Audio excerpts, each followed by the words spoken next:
Bonjour, bienvenue dans cette vidéo. Alors en ce moment, c'est ma formation en pratique de ventouse que je suis en train de préparer et du coup, je me suis dit que j'allais peut-être en profiter pour vous parler de cet outil que j'aime beaucoup utiliser. Alors, c'est parti pour 5 minutes sur les ventouses.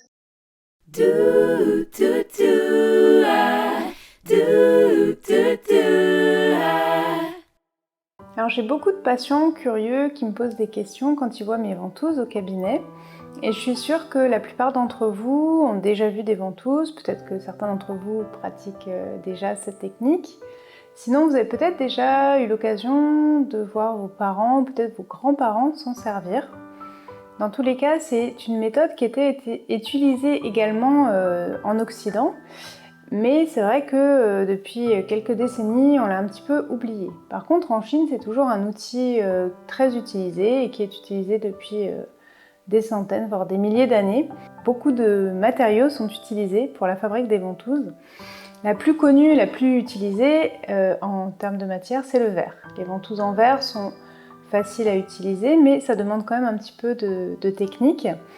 Ce qui va créer l'aspiration, c'est la chaleur à l'intérieur de la ventouse. Donc la plupart du temps, on va utiliser un coton imbibé d'alcool et enflammé qu'on va mettre dans la ventouse. Et justement, la différence de température à l'intérieur et à l'extérieur de la ventouse va créer justement cet appel d'air et cette aspiration. Voilà, donc c'est une méthode qu'il faut un petit peu pratiquer pour pouvoir l'utiliser, pour éviter de brûler la personne déjà, pour être assez rapide parce qu'il ne faut pas que l'intérieur de la ventouse ait le temps de refroidir suffisamment, sinon l'aspiration ne se fait plus. Et il faut être capable aussi de doser l'aspiration. Voilà. Il existe d'autres matériaux comme le silicone, le plastique, le bambou également. On va utiliser le bambou pour des techniques un peu particulières. Le cuivre également, la corne. Donc, vous voyez, il y a beaucoup de matériaux. Alors il y a beaucoup de techniques aussi différentes. Ce qu'on connaît le plus en général, qu'on voit peut-être dans des reportages, des choses comme ça, c'est les ventouses posées. Donc on va les disposer sur le corps de la personne, les laisser 5-10 minutes, ça dépend, et les retirer. Il y a aussi d'autres méthodes, on peut utiliser la ventouse glissée.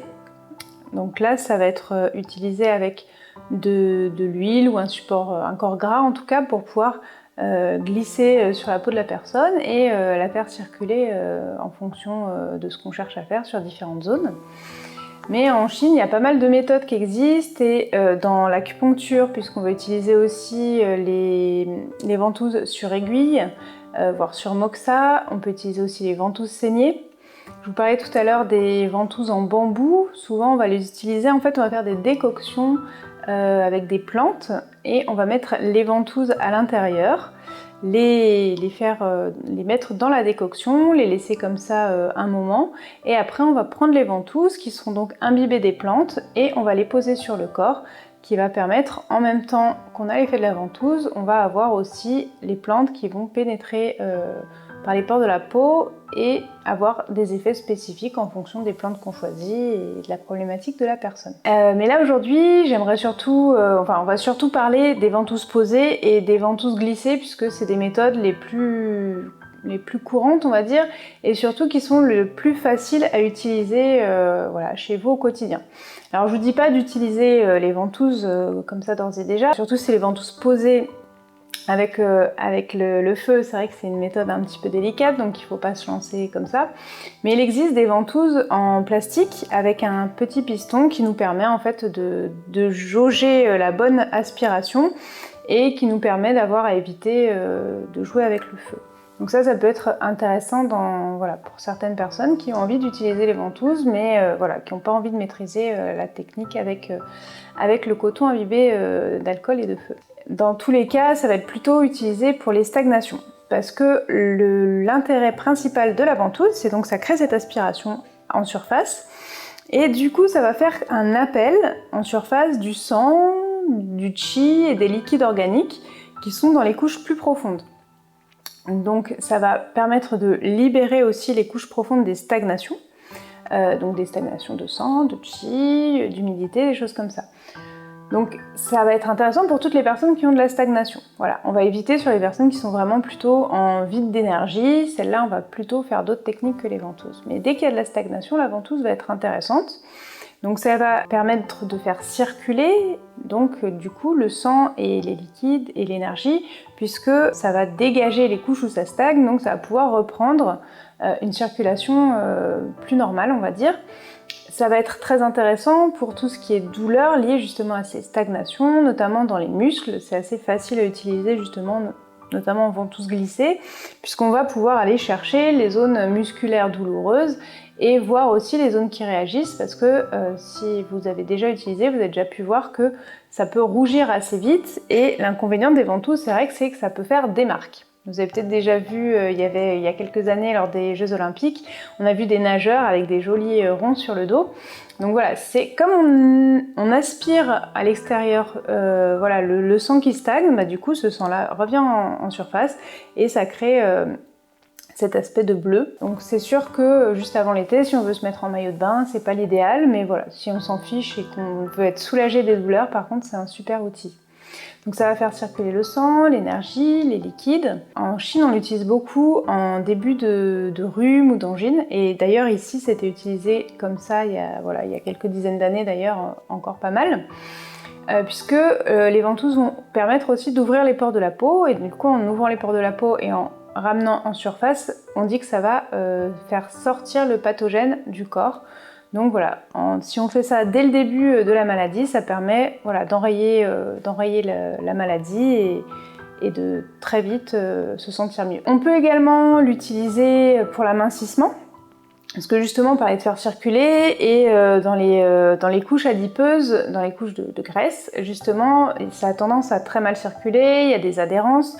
Donc la ventouse va ramener un petit peu de circulation dans ces couches-là, et on va aussi avoir un effet sur la peau, donc que ce soit au niveau de la cellulite, ce genre de choses, ou aussi au niveau du visage, puisqu'on peut travailler les ventouses sur les rides et sur le relâchement de la peau. Comme je vous le disais tout à l'heure, ça ramène en surface le sang, les nutriments, etc.